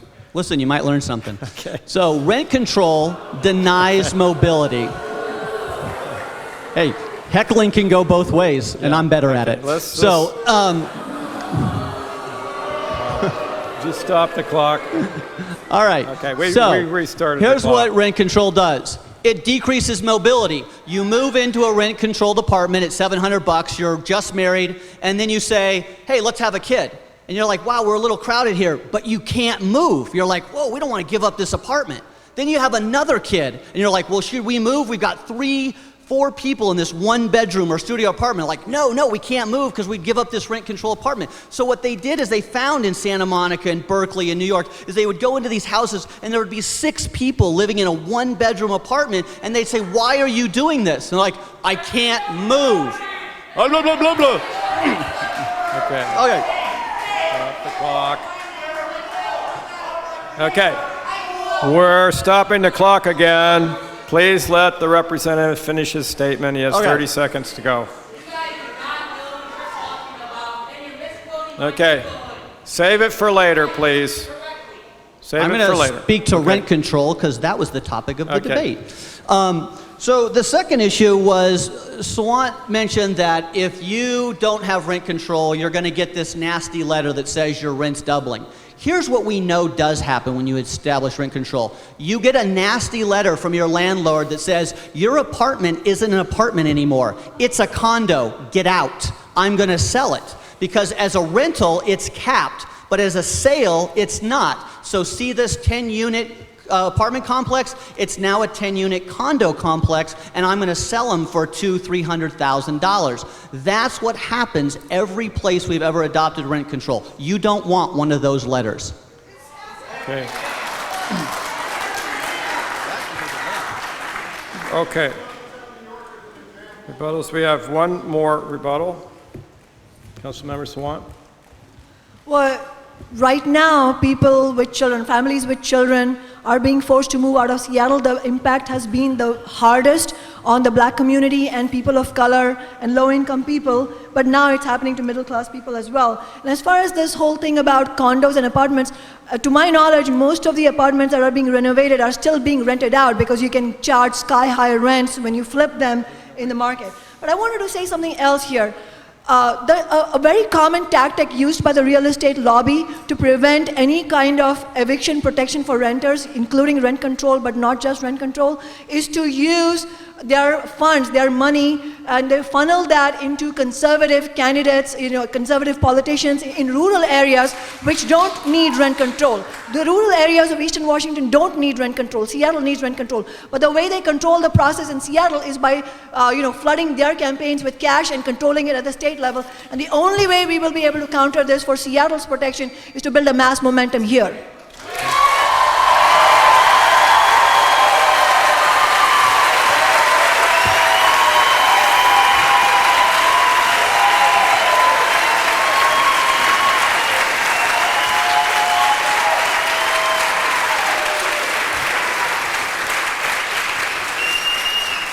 Okay, we are, like the enthusiasm in the room, keep it respectful, as I've said.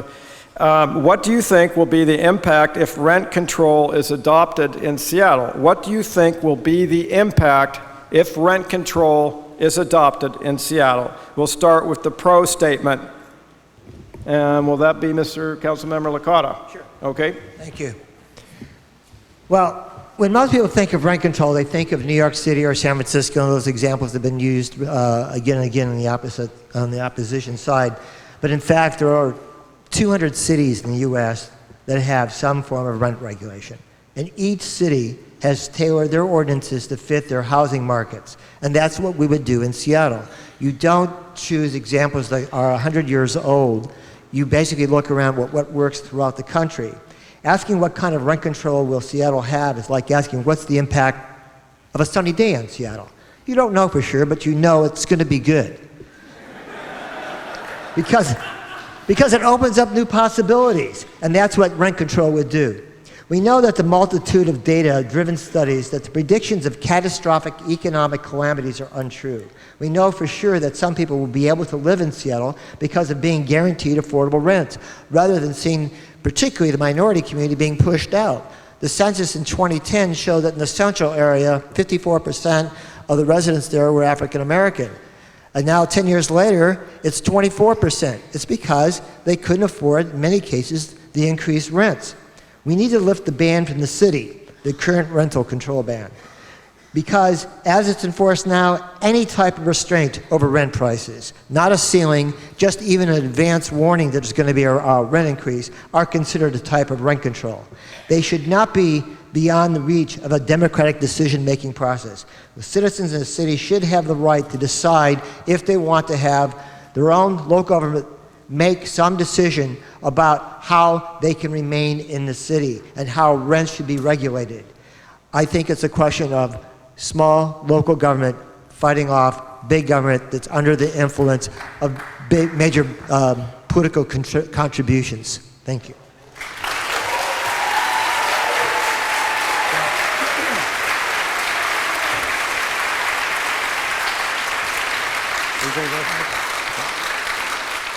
All right, we'll hear from Mr. Valdez. You next. want to come to planet reality?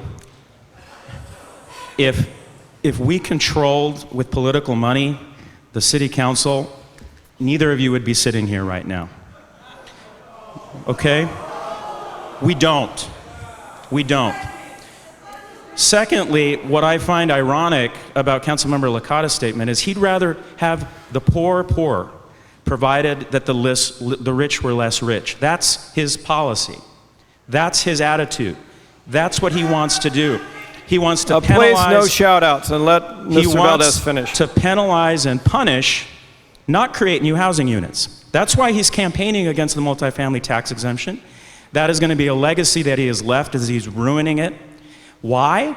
Because somebody gets a little bit of a tax break that, by the way, includes the renter that gets to live in a rent-restricted unit. But that's not good enough for Councilmember Licata. He wants to take money out of the pocket of the private developer. And so he's more concerned.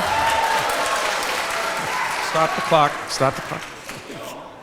Stop the clock for a second. Okay, take a breath. So what Councilmembers Sawant and Licata and the council want to do is they want to raid sort of the private sector and grab a whole bunch of money from there, which will result in higher housing prices, and then give it through an inefficient system that is managed by, Seattle government, which you, by the way, don't trust because Councilmember Sawant says it's controlled by the corporations. So she's going to grab that money, he's going to grab that money, and give it to that corrupt government to redistribute to all of you. That's what they're talking about doing. So that's planet reality. Come there with me, and let's build more housing together so that we can solve this problem and stop trying to vilify people that are working hard to do a good thing, which is build more housing for this city.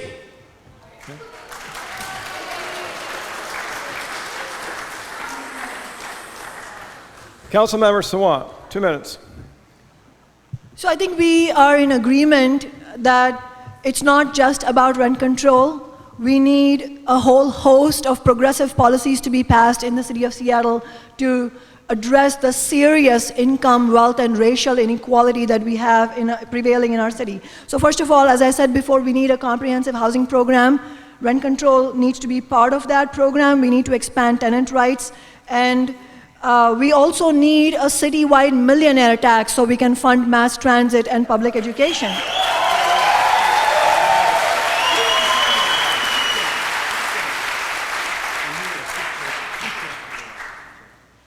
And what would we get out of this comprehensive package of progressive policies?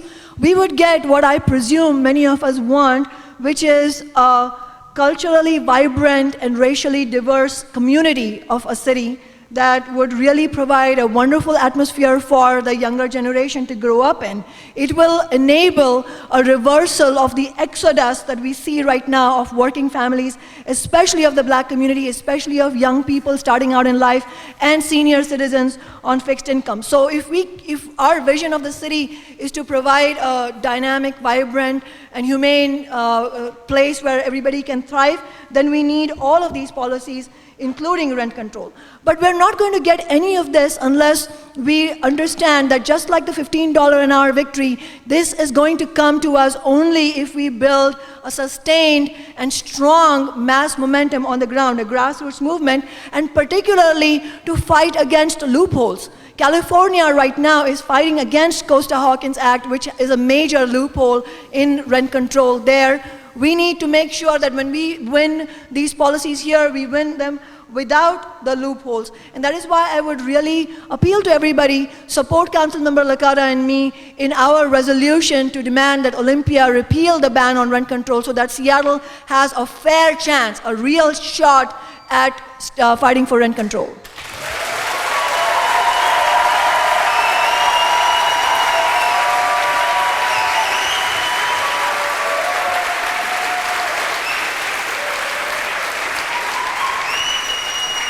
Okay, let's hear from our final speaker on the anti-rent control side. The question again is, what will be the impact if rent control is adopted in Seattle? Representative Manweller. Thank 2 you. minutes. Let's quickly go through the ones that we've already covered. So what we know will happen based on history, case study, and data is there will be no new investment in housing. Rent-controlled housing will dilapidate and you will get rundown housing. You may actually see the drop in housing as you will see the conversion of rentals to condos, office space, and retail space. The tax base will shrink. You will see less money for your schools, your parks, your social services, your mental health, and your health care, and it will be less attractive to new businesses to come here. But let's also take a moment to talk about things that we haven't talked about. The issue of race came up, and I'd like to talk to you about how rent control actually accelerates gentrification. According to Berkeley socialist sociologist John St. John, he notes in the 1994 Boston-Cambridge study, the apartments of rent control were concentrated among the highly educated white professionals, while the poor, the elderly, and the students were generally excluded. Rent control has actually accelerated gentrification in Berkeley and Santa Monica, St. John said. Poor and working class have been forced out of these communities faster than the surrounding areas. That is from a socialist sociologist who works at Berkeley. He's telling you, you adopt rent control, it increases gentrification, and people of color get driven out of your community. It becomes less diverse, more homogeneous, more wealthy, more white, more highly educated. Please tell me that is not the, quote, values of Seattle.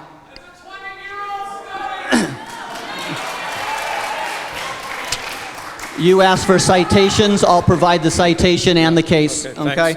And the last thing I'd mention is black markets. The reason that you get gentrification is when apartments are capped at, say, $1,000 and 400 people show up to them, what the landlord does is, who's gonna pay me a $10,000 finder's fee? And what happens is you get a black market where the wealthy person says, I'll give you $10,000 under the table if you give it to me. That's what happens. Okay, let's keep things respectful, please, and let the speakers finish. Okay, I believe we're on to the 1-minute rebuttals now, and we'll start with Councilmember Licata or Sawant. 1 minute. I'll begin, that's fine.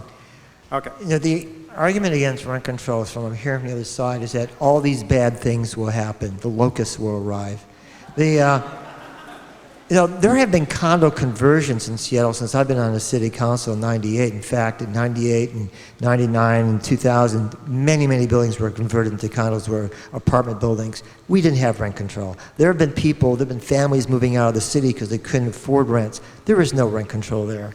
Their solution is basically, we'll just build more. They said that, and it's funny, they quoted Mike Scott. Mike Scott pointed out that we're at a record pace right now of apartment construction. Some 8,400 units will be open in King County and Snohomish counties this year, and over 11,000 next year.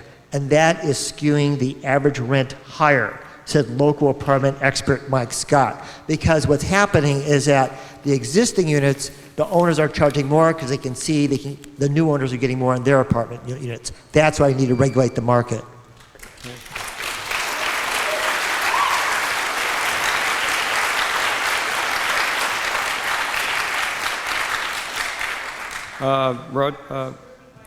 Representative Manweller or Okay. Mr. Valdez? We can go out of order, that's fine. 1 minute rebuttal. I would say this. Not one thing that I have cited tonight talks about what will happen. I have only cited things that have already happened. This has not been a debate about the hypothetical.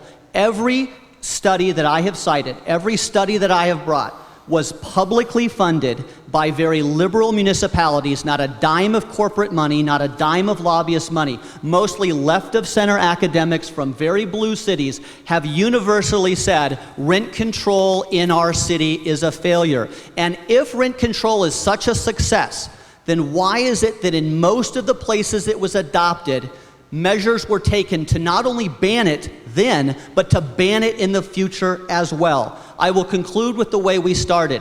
There is a greater scientific consensus that rent control is harmful than there is a scientific consensus that climate change is man-made. If you believe in one, you have to believe. Can I have an extra 5 seconds? 5 seconds more. Yes. If you are not an intellectual hypocrite and you say, let's follow the science, there is a greater level of scientific consensus about the harms of rent control than there is climate change. You can't have it both ways. You gotta be consistent. Thank you. Councilmember Sawant, 1 minute. Please, no interruptions. Well, you know, massive gentrification is happening now. The black community is being driven out now, and we don't have rent control, so I'm not sure how the logic flows. And as far as a sociologist, I don't know what that study is, but maybe when he says socialist, he means libertarian. And as far as these apocalyptic scenarios are concerned, you know, the saying that black people will be the ones to suffer the most with rent control is the same as big business saying when we were fighting for 15 that if you win 15 it would hurt the lowest paid workers the most. But in reality, it helps the lowest paid workers the most. And in fact, no big business, no small business has collapsed. In fact, businesses are opening more of their restaurants. Tom Douglas just opened a new restaurant. You know, he was one of the loudest opponents of $15 an hour. So we will see these chicken little stories over and over again every time we fight for a progressive policy. Let's wait till we fight for a citywide millionaire tax. We will hear about how that is going to cause an apocalypse in Seattle. But in reality, these policies help working people. Okay, thank you.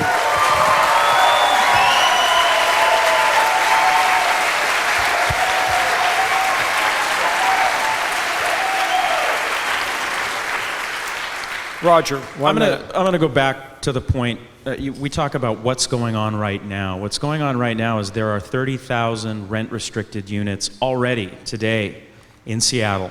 There are people living in them of all levels of income, from 0 income to 60% income, and even higher in the multifamily tax exemption units. These are all units that were built like the project I built when I was a nonprofit housing developer, using low-income housing tax credits and using housing trust fund money. And the deal is that when you build that kind of housing, you make a promise that you're not going to raise the rents. And that has produced thousands upon thousands of really great housing units in this city. But what the council members want to do is they want to impose that in a way that's going to create higher costs for everybody else. And the point is, why are we not finding ways to collaboratively increase funding for the Housing Trust Fund, find other sources of revenue like the levy, to make more of those kinds of units? Okay.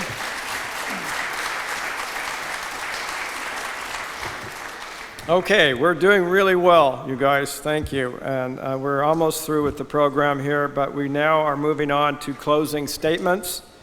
And we're allowing 3 minutes for each panelist to make a final closing statement. There will be no rebuttals to the closing statements, obviously. And then we'll conclude with some brief acknowledgements. And so to begin with, we'll start with the anti-rent control panelists. Will that be Mr. Valdez? We've kind of gotten back and forth. So we here, go three and three, back and forth? Yeah, we'll switch back and forth here, so 3 minutes. So just to, in my vision of Seattle and what I want to see is I want to see a Seattle where a young couple with a family might be driving their car with the red tape on the taillight and maybe have the last tank of gas, and they're coming here to take a job that perhaps a $15 an hour minimum wage job. I want them to be able to sell that car for their first month's down payment in a house close to transit or in an apartment close to transit.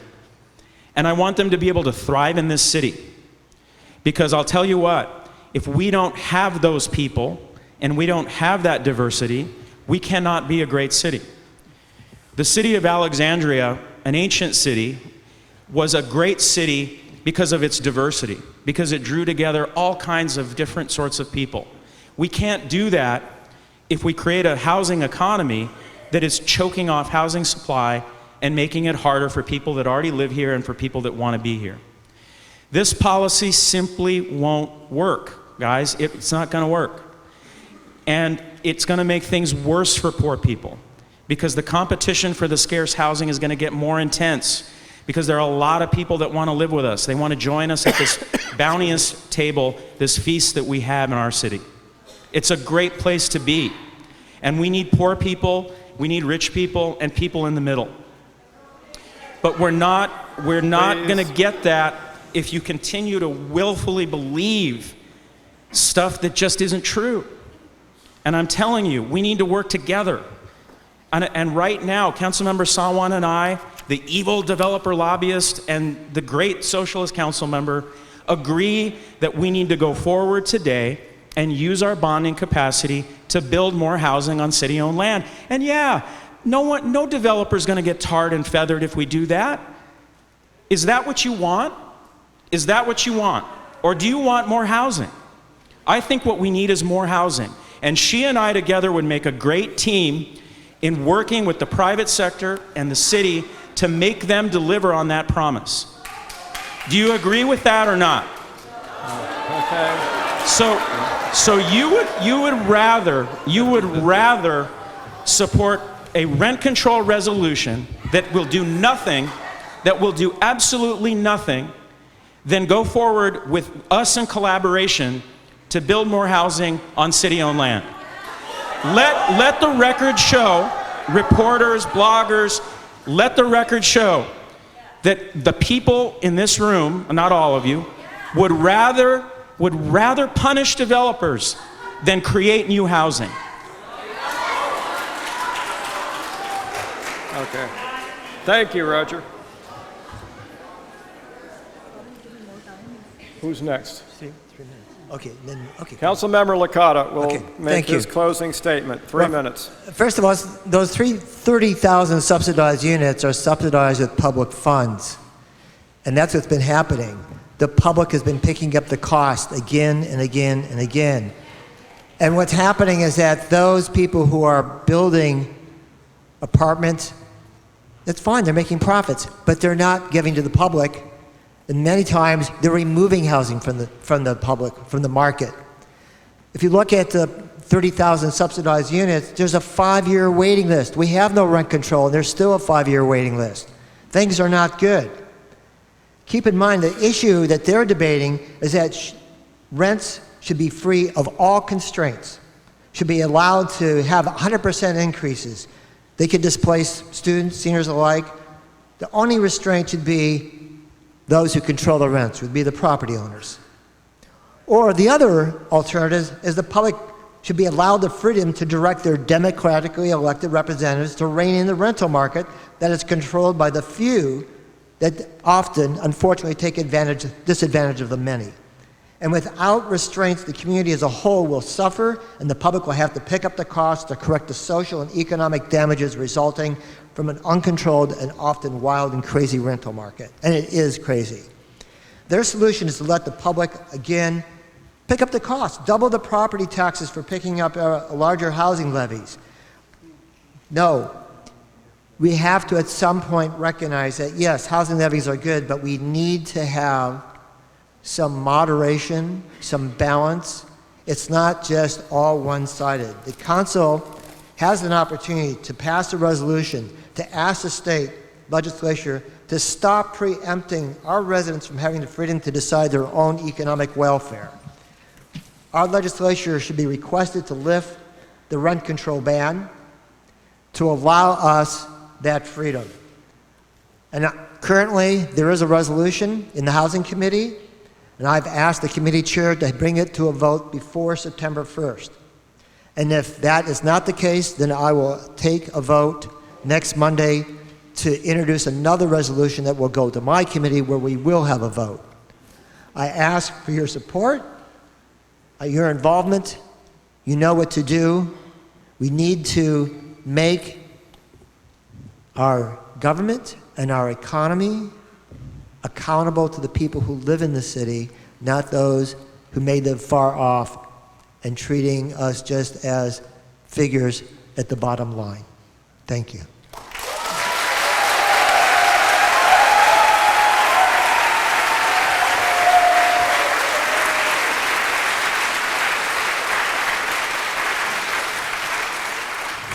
Okay, Representative Manweller.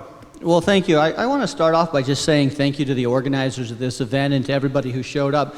I love this stuff. I'm a political science professor by trade, and I think that tonight represents, the agora in the way the classic Greeks intended it. People from all over their communities with diverse, strongly held views, debating like hell in an open forum, and I don't even mind the heckling, as long as you can take it as well as you give it.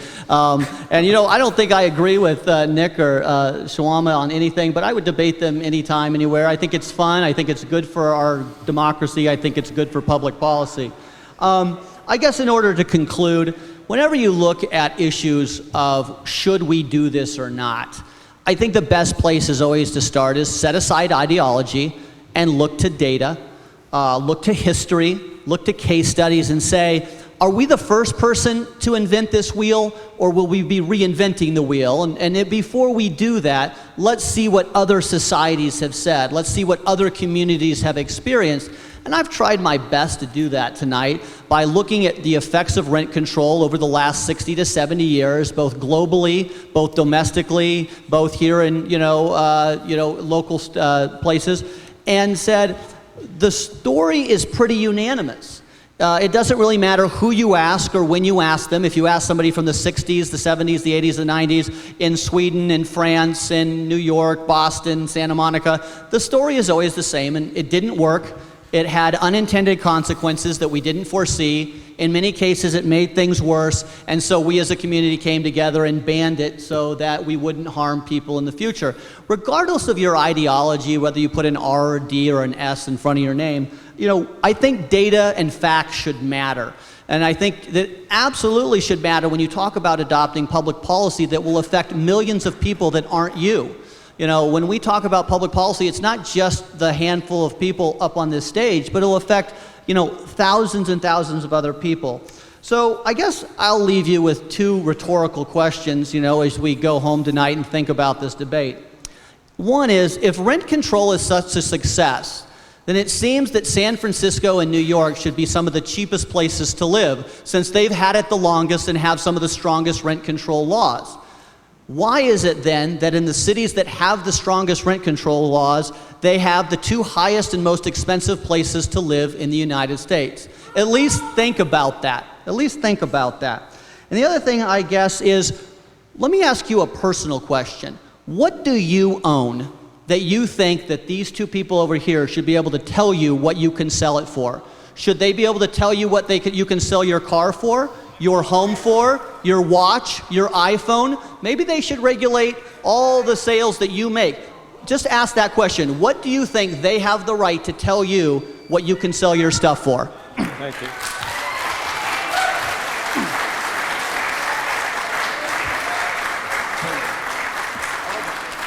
All right. We have our final panelist speaking, Councilmember Sawant. Closing statement. 3 minutes. I want to start by thanking Mr. Valdez and Representative Manweller for agreeing to debate us. I think it was extremely educational for all of us, and we should have more debates. I agree with them. I also agree with Representative Manweller that data and facts matter. The data and facts show that we need a comprehensive policy package of progressive legislation to allow for affordability in Seattle. Rent control needs to be part of it, not because it will end profits, but it will continue profits, but it will prevent price gouging.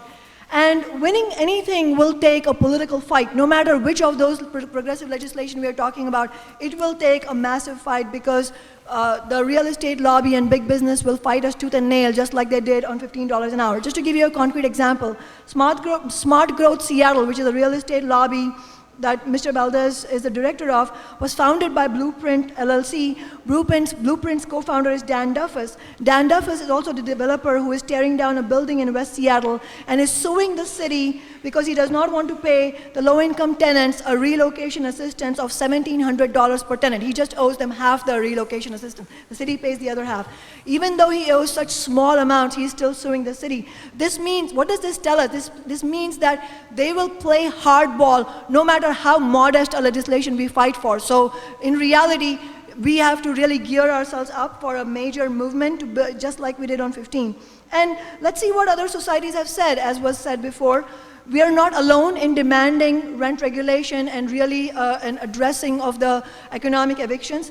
I mentioned to you the California vote, which was upheld in big numbers. San Mateo County in California is considering rent control. The city of Richmond in California is considering rent control. And Berlin just passed rent control. And the New York City mayor, de Blasio, has been forced to take a positive position on rent control because that's what his constituents are demanding. So at the end of the day, there is a widespread demand for affordability and livability in our metropolitan areas, and people are not stupid. People understand that progressive legislation is what makes life affordable and livable, and we need to fight for that. I will just end on this point. At the end of the day, you know, we can recite all the facts and the data, but this is a question about vision. What vision do you all have, do we all have for this city? Do we want it to be an enclave for the super wealthy and people who make six-figure salaries only? Then you should definitely not pay attention to what Councilmember Licata and I are saying. But if you want this city to be a vibrant, dynamic, culturally thriving city where we have people of color, where we bring back our black culture, our African American culture, we bring immigrants and refugees, we have a really livable community, then we will need policies like rent control, and we need your support. Please start by helping us push for the resolution to demand the ban is repealed.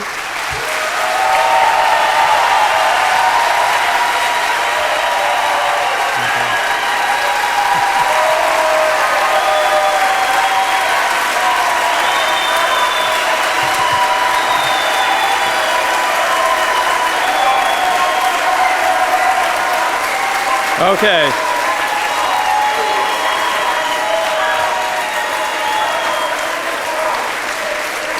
Okay. All right, let's wrap things up. This has been an incredible night. It's been very provocative. I don't know about you, but personally, I've been so impressed with the studied approach that I think each of our panelists and the passion that they espoused with all that they had to share with us. And so I want to, I know we don't need a lot of encouragement for more shouting and cheers and applause, but let's hear a round of applause for the whole event tonight and our panelists, okay? And I want to ask, there was a lot of good stuff that I heard, a lot of things I'd like to follow up on. I don't know about you. And I'm going to ask our panelists if they would care to put whatever prepared remarks that they have in their possession on their websites or on their blogs, or share them, widely so that we can continue this debate. 200 years ago, they used to have duels, and they'd finish things off that way. I think it's great that we can have this kind of a civil debate around the important issues of today. Thank you, Town Hall, for the venue. It's fantastic. Thank you for our state representatives, Jerry Paulett, Representative Brady Walkinshaw, Senator Pramila Jayapal. I don't know if you're still here. A huge thank you to our elected officials, Roger Valdez, for sharing their time and attention. I think Representative Manweller, you probably are traveling back to Ellensburg tonight. Is that? Back to well, you should spend some time in Seattle. You might enjoy some of it, all it has to offer. Okay. All right. And also to some of our staff, Joseph Peja from the City Council prepared the poster, Dana Robinson Slate, and Dan Nolte from the communications team. Also, our incredible stopwatch timekeeper, Emily. And lastly, there's a huge list, I'll go through it quickly, of all the sponsor organizations at Asian Pacific American Labor Alliance, the Entre Hermanos, Gender Justice League, IBEW Local 27, LGBT Allyship, Low Income Housing Institute, Martin Luther King County Labor Council, NAACP, Nicholsville, Puget Sound Advocates for Retired Action, Puget Sound SAGE, Real Change, Seattle Displacement Coalition, Seattle Gay News, Seattle Housing and Resource Effort, our Socialist Alternative, Tenants Union of Washington State, Washington CAN, Washington Housing Alliance Action Fund, Washington Low Income Housing Alliance, and 15 Now. And lastly, thank you for the media, Seattle Channel, KUW, and others for participating in this important debate. Thank you all. Have a great night. Okay.